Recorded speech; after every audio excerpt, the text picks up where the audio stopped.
Hello everyone, welcome back to my channel. আমি পূজা। আশা করি তোমরা সবাই ভালো আছো, সুস্থ আছো। আমিও ভালো আছি। আমাদের সবাইকে অনেক ভালোবাসা ও স্বাগত জানিয়ে আবার একটা নতুন ভিডিও স্টার্ট করছি। সকাল সকাল দেখতেই পাচ্ছ, আর সকালের এত সুন্দর আকাশটা তোমাদের সাথে শেয়ার না করে থাকতেই পারলাম না। কয়েকদিন ধরে বৃষ্টি বৃষ্টি বৃষ্টি বৃষ্টি দেখতে দেখতে আর ভালো লাগছে না। আজকে সকালে উঠে এই আকাশটা দেখে সত্যি খুবই ভালো লাগলো। তবে জানি না কতক্ষণের জন্য এরকম থাকবে। প্রত্যেক দিনের মতো আজকেও আমি সকালে উঠে ফ্রেশ হয়ে সোজা চলে এসেছি রান্নাঘরে। আর আজকে দেখতে পাচ্ছ, আজকে ব্রেকফাস্টে একটু আলাদা ধরনের একটা খাবার বানাচ্ছি। রেসিপিটা আমি তোমাদের সাথে শেয়ার করলাম না, কিন্তু এই খাবারটা কি তোমরা একটু কমেন্ট বক্সে আমাকে কমেন্ট করে অবশ্যই জানাবে। যদি তোমরা না বলতে পারো, তারপরে তো আমি আছি নেক্সট ভিডিওতে, আমি অবশ্যই তোমাদেরকে জানাবো। প্রত্যেক দিনের একঘেয়েমি খাবার খেতে যেমন আমারও ভালো লাগে না, তেমনি একঘেয়েমি খাবার কাউকে দিতেও আমার ভালো লাগে না। তাই প্রত্যেক দিন চেষ্টা করি একটু আলাদা আলাদা ধরনের খাবার বানানোর। ওইদিকে খাবারটা যেহেতু বসিয়েছি, এইদিকে আমি ততক্ষণে চাটাও বসিয়ে দিলাম, কারণ ওদিকে তোমাদের দাদাভাইও সকালে তাড়াতাড়ি উঠে পড়েছে,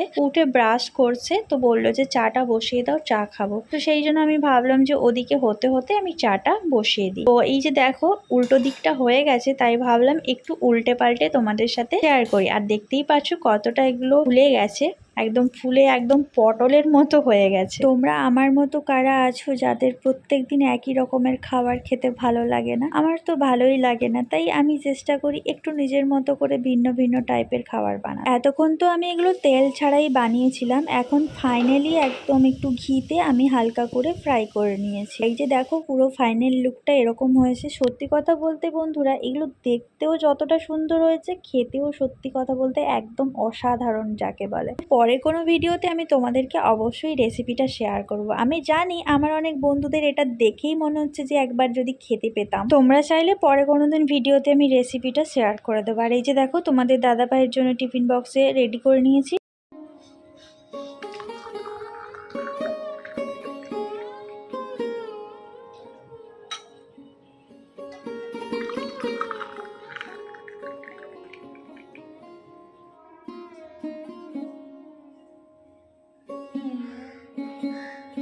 আগের দিনের ভিডিওতে তোমাদেরকে দেখিয়েছিলাম বরবটি গাছের বীজগুলো আমি মাটিতে পুঁতেছিলাম, সেখান থেকে হালকা হালকা অঙ্কুর বেরিয়েছিল। আর একদিন পরে আমি তোমাদেরকে দেখাচ্ছি, দেখো অলরেডি গাছ বেরিয়ে গেছে। কি সুন্দর লাগছে তাই না? রান্নাঘরের কাজ মিটিয়ে গায়ে একটু জল নিয়ে ড্রেসটা চেঞ্জ করে এখন চলে এসেছি ফুলগুলো তুলতে।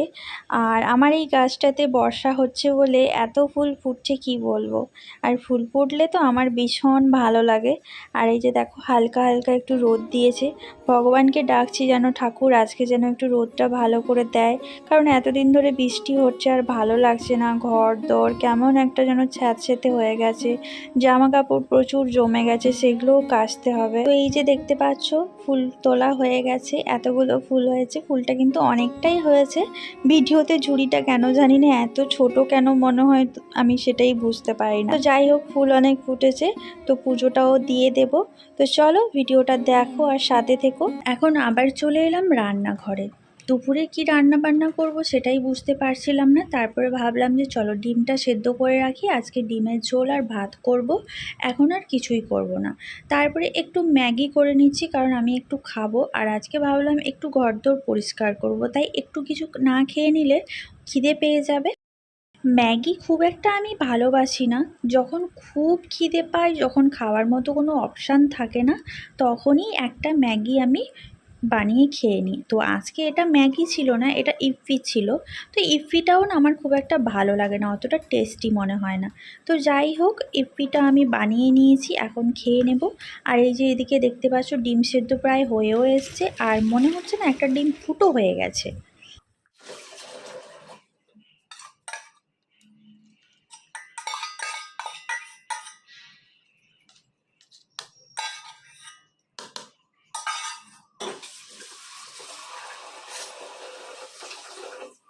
ঝটপট ম্যাগিটা খেয়ে চলে এলাম ঘরের ঝুল ঝাড়তে। সামনে তো পুজো চলেই এসেছে, আর পুজো আসতে আর মাত্র কয়েকটা দিন বাকি। এবারে তো একটু ঘরদোর পরিষ্কার করতে হবে নাকি? তোমরা কারা কারা তোমাদের ঘর বাড়ি পরিষ্কার করেছো বলো? আমার তো প্রায় কম বেশি আমি করেই রাখি, প্রায় এক সপ্তাহ অন্তর অন্তর। তবুও না কোথা থেকে সব ঝুলটুল হয়ে যায়। যেহেতু সামনে পুজো, তার জন্য একটু ভালো করে ঝকঝকে তকতকে করে নিতে হবে। প্রথমেই আমি জানলার পর্দাগুলো খুলে নিয়েছি, কারণ আজকে জানলার পর্দা, দরজার পর্দা, সব পর্দাগুলোকে আজকে কাচাকাচি করব। আর ঝুলটা ঝাড়া হয়ে গেলে তারপরে বিছানাতে যে নর্মাল বেড কভারটা পেতে রেখেছি, নাহলে তোশকের ওপরে তো নোংরা পড়বে, তো সেটাও কেচে নেব। আজকে প্রত্যেকটা ঘর মানে 4টি ঘর পুরো আমি একদম ঝাড়াঝাড়ি করে নেব। তারপরে ভাবছি একদিন সব জিনিসপত্রগুলো বের করে মিক্স সেলফ থেকে, শোকেস থেকে এগুলো বের করে তখন পরে একদিন পরিষ্কার করব। আপাতত এই ঝুলগুলো ঝেড়ে নিলে অনেকটা কাজ কমে যাবে।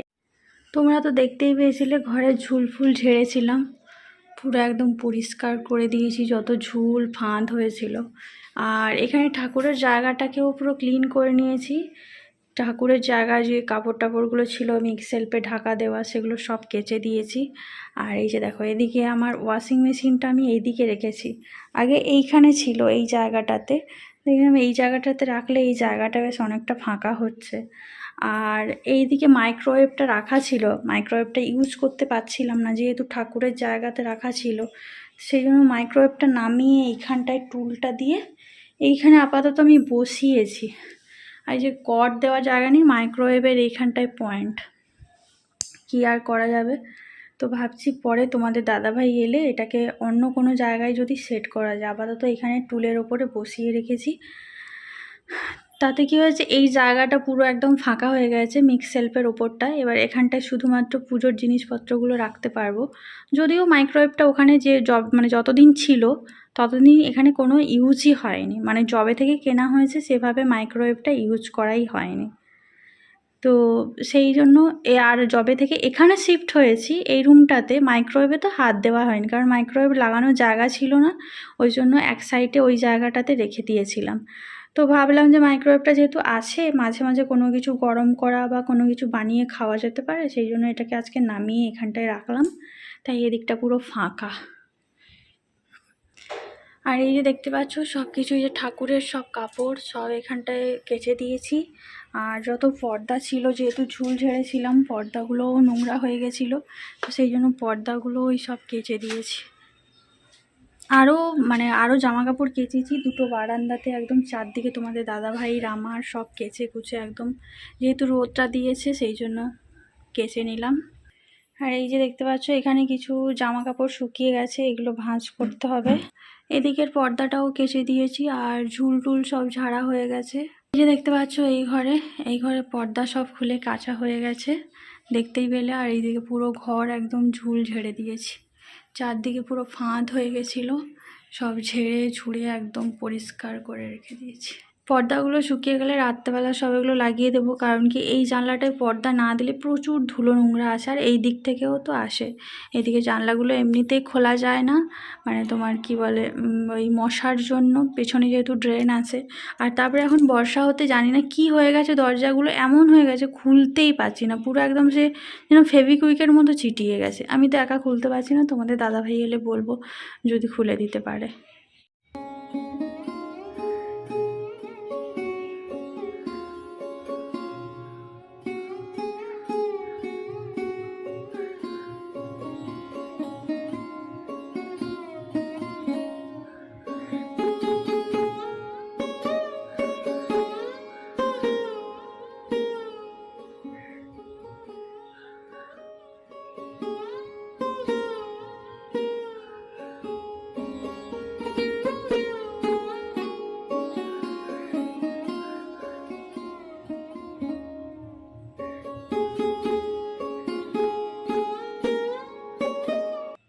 স্নান, পুজো, রান্না সবই হয়ে গেছে।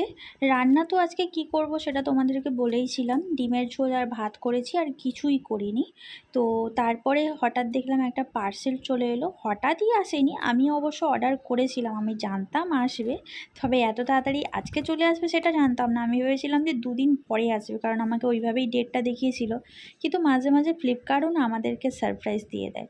তো চলো কি আছে এর মধ্যে তোমাদেরকে একটু খুলে দেখাই, আর কত সুন্দর প্যাকেজিং চিকেনটা করেছে দেখো বন্ধুরা। প্লাস্টিকের জিনিসপত্রে মশলা রাখলে দেখলাম খুব খারাপ হয়ে যাচ্ছে, তাই কাঁচের এই যে বয়ামগুলো কিনেছি। 6টা বয়ামের দাম পড়েছে 184 টাকা। আর এগুলো হচ্ছে 400 ml এর। ক্যামেরাতে হয়তো একটু ছোট মনে হচ্ছে, বাট এগুলো 400 ml এর। আর কাঁচের বয়ামে না মশলাপাতি খাবার জিনিস রাখলে দেখবে খুব ভালো থাকে। তো সেই জন্য আমি 6টা বয়াম দেখলাম যে রিজনেবল প্রাইসের মধ্যে পাওয়া যাচ্ছে, তার জন্য অর্ডার করেছি। তো তোমাদের কেমন লাগলো জানিও কিন্তু। দেখো বন্ধুরা, আজকে আমার বর আমার জন্য নিয়ে এসেছে চিকেন উইংস, যেটা খেতে আমি খুব ভালোবাসি। তো আর সত্যি কথা বলতে খুবই ভালো লাগে আমার এই চিকেন উইংসটা। কেএফসির চিকেন উইংসের থেকেও না আমার এই ঘরোয়া যে ছোট ছোট যে দোকানগুলোতে বানায়, আমার এটা খেতে খুবই ভালো লাগে। চিকেন উইংসটা দেখি না আমি আর থাকতে পারছি না, তাই একটু খেয়েই নি, বলো, ঠান্ডা হয়ে যাচ্ছে।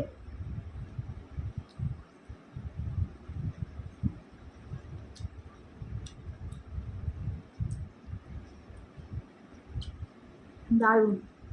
আর সব থেকে বড় কথা, ওই যে সসটা দেয়, দেখাতে পারছি না, তখন দেখালাম, বাড়িতে বানানো, অসাধারণ। একটা আমি খাবো আর একটা আমার কুচুর জন্য রাখবো। আমি জানি কুচু খাবে না, তবু ভালোবেসে একটু রাখবো, জল করে একটু খাওয়াবো, না খেলে আমি খেয়ে নেবো। এখন বাথরুমে গেছে, আমাকে বললো তাড়াতাড়ি খেয়ে নাও, নাহলে কিন্তু ঠান্ডা হয়ে যাবে, তখন আর ভালো লাগবে না। বয় বলেছে বলে কথা, আমি কি না খেয়ে থাকতে পারি বলো? তাই আমিও খাওয়া শুরু করে দিলাম। সবসময় না নিজের হাতে সব কিছু বানিয়ে সবাইকে খাওয়াতে ভালো লাগে, এবার মাঝে মাঝে নিজের ইচ্ছে করে কারোর হাতে বানানো কিছু খেতে। আমি তো কোনোদিনও কারোর হাতে বানানো কিছু খেতে পারি না, সব সময় সব জায়গাতে নিজেই বানিয়ে খাই, তাই মাঝে মাঝে ইচ্ছে করে একটু কেউ যদি বানিয়ে খাওয়ায়।